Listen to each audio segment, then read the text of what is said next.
Selamat pagi, salam sejahtera untuk kita sekalian. Sebelum kita melanjutkan aktivitas kita pagi hari ini, mari dengan penuh sukacita kita tenang, kita mendengarkan firman Tuhan dari Bukit Sion Makale, dari 2 Korintus pasal 5 ayat 11 hingga ayatnya yang ke-21. Mari kita berdoa. Terpujilah namamu ya Tuhan, karena Engkau mengasihi, menolong dan menuntun kami semua. Kami akan membaca, mendengar dan merenungkan firman-Mu. Tuhan, tolong kami, kuasai kami dengan Roh-Mu yang kudus. Dalam nama Yesus Kristus kami berdoa. Amin. 2 Korintus pasal 5 ayatnya yang ke-11 hingga ayatnya yang ke-21. Firman Tuhan berbunyi demikian. Kami tahu apa artinya takut akan Tuhan. Karena itu kami berusaha meyakinkan orang. Bagi Allah hati kami nyata dengan terang, dan aku harap hati kami nyata juga demikian bagi pertimbangan kamu. Dengan ini kami tidak berusaha memuji-muji diri kami sekali lagi kepada kamu. Tetapi kami mau memberi kesempatan kepada kamu untuk memegahkan kami, supaya kamu dapat menghadapi orang-orang yang bermegah karena hal-hal lahiriah dan bukan batinnya. Sebab jika kami tidak menguasai diri, hal itu adalah dalam pelayanan Allah. Dan jika kami menguasai diri, hal itu adalah untuk kepentingan kamu. Sebab kasih Kristus yang menguasai kami, karena kami telah mengerti bahwa jika satu orang sudah mati untuk semua orang, maka mereka semua sudah mati. Dan Kristus telah mati untuk semua orang, supaya mereka yang hidup tidak lagi hidup untuk dirinya sendiri, tetapi untuk Dia yang telah mati dan telah dibangkitkan untuk mereka. Sebab itu, kami tidak lagi menilai seorang juga pun menurut ukuran manusia. Dan jika kami pernah menilai Kristus menurut ukuran manusia, sekarang kami tidak lagi menilainya demikian. Jadi, siapa yang ada di dalam Kristus, ia adalah ciptaan baru. Yang lama sudah berlalu, sesungguhnya yang baru sudah datang. Dan semuanya ini dari Allah, yang dengan perantaraan Kristus telah mendamaikan kita dengan dirinya, dan yang telah mempercayakan pelayanan pendamaian itu kepada kami. Sebab Allah mendamaikan dunia dengan dirinya oleh Kristus, dengan tidak memperhitungkan pelanggaran mereka. Ia telah mempercayakan berita pendamaian itu kepada kami. Jadi, kami ini adalah utusan-utusan Kristus, seakan-akan Allah menasihati kamu dengan perantaraan kami.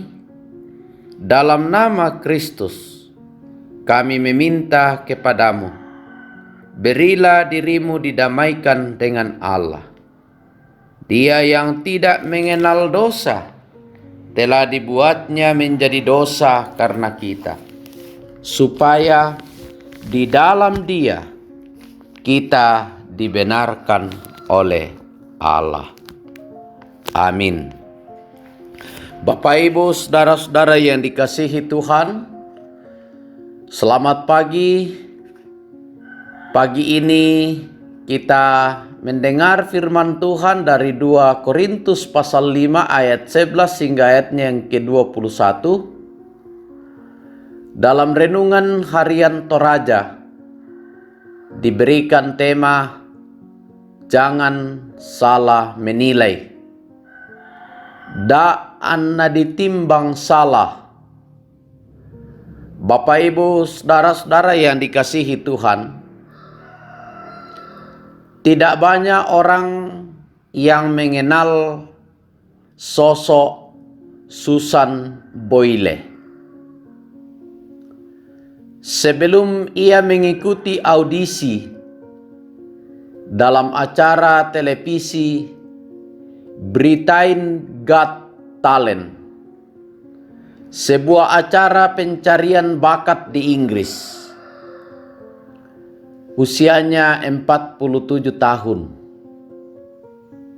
Penampilannya tidak menarik, sederhana, bertubuh gemuk, dan berasal dari sebuah kota kecil.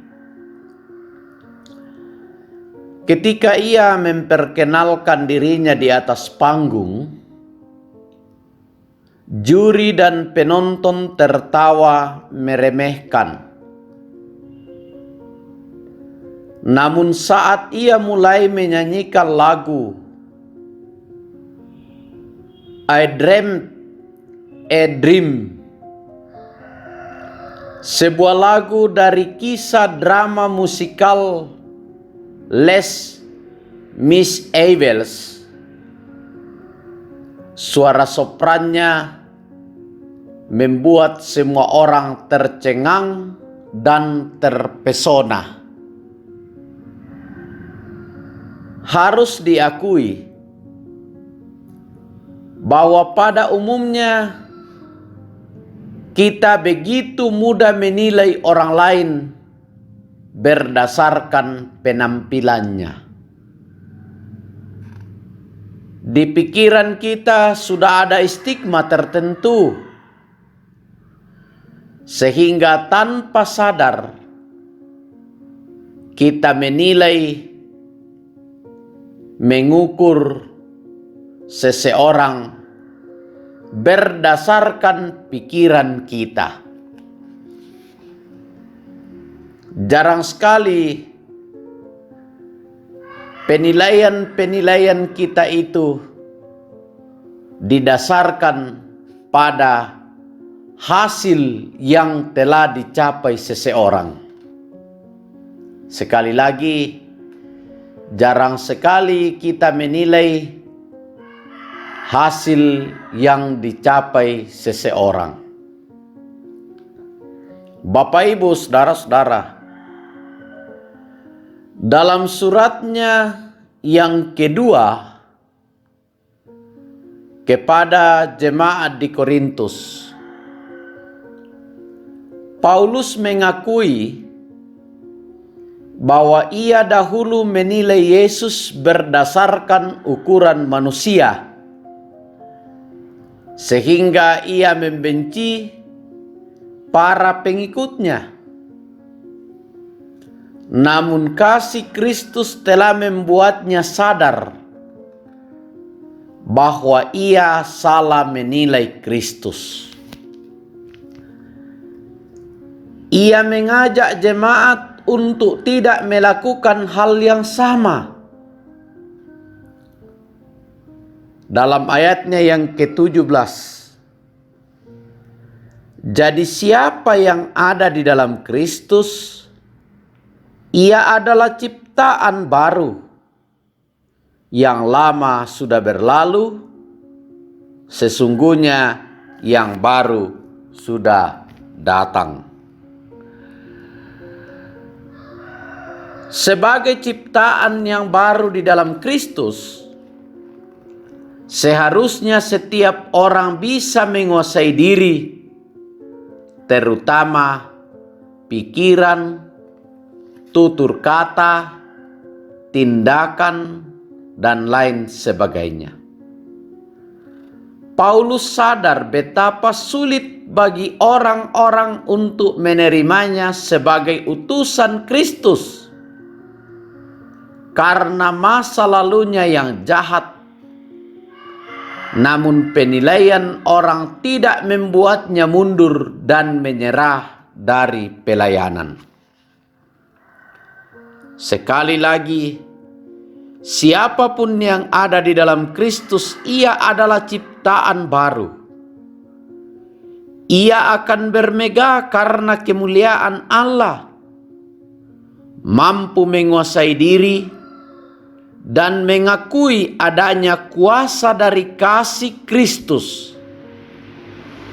Seperti inilah yang harus kita nyatakan dalam hidup kita. Allah yang pengasih, Allah yang penuh anugerah, menyatakan kasih-Nya kepada Paulus, sehingga Paulus menjadi berkat bagi banyak orang. Pengalaman Paulus membuat kita belajar untuk tidak salah menilai orang yang kita jumpai.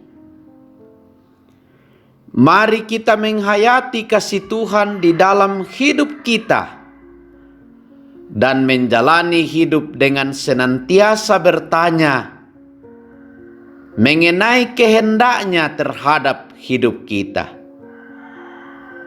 Kita layak bersyukur atas pengorbanan-Nya dan bersungguh-sungguh mempersembahkan hidup kita untuk menilai dan memuji-muji Tuhan. Jangan kita salah menilai, sebab ketika kita salah menilai, kita akan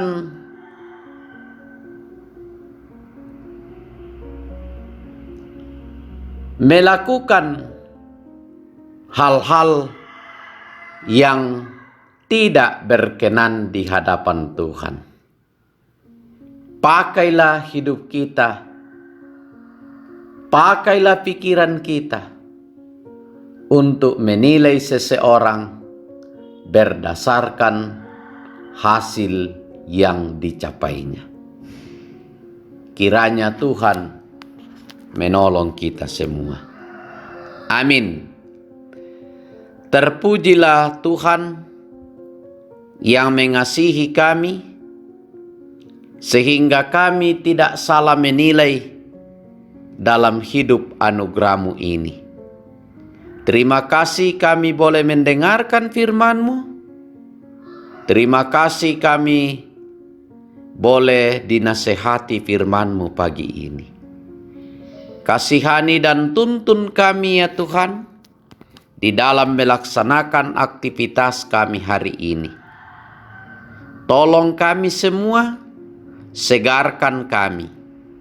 Yang bersuka cita karena bertambah umurnya, kiranya semakin menikmati anugerah Tuhan. Yang sakit Tuhan sembuhkan, yang bergumul jangan ditinggalkan, yang berduka tetap dihibur. Kami berdoa, kiranya apapun yang kami kerjakan, kami usaha hari ini, baik sebagai petani, pegawai, wira swasta, tolong kami semua.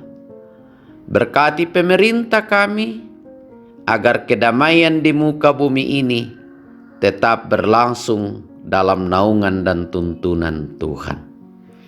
Berkati para petugas yang bertugas dalam mensukseskan pemilihan bupati dan wakil bupati, kiranya tetap bekerja dengan penuh hikmat. Berkati para calon, biarlah tetap sehat. Kasihani dan tuntun kami. Dalam nama Yesus Kristus kami berdoa. Amin. Terima kasih Ibu Bapak, Saudara-saudara, sudah mendengarkan firman Tuhan. Jangan lupa tetap bekerja, tetap beraktivitas, pakai masker, cuci tangan, jaga jarak, dan hindari kerumunan. Tuhan memberkati.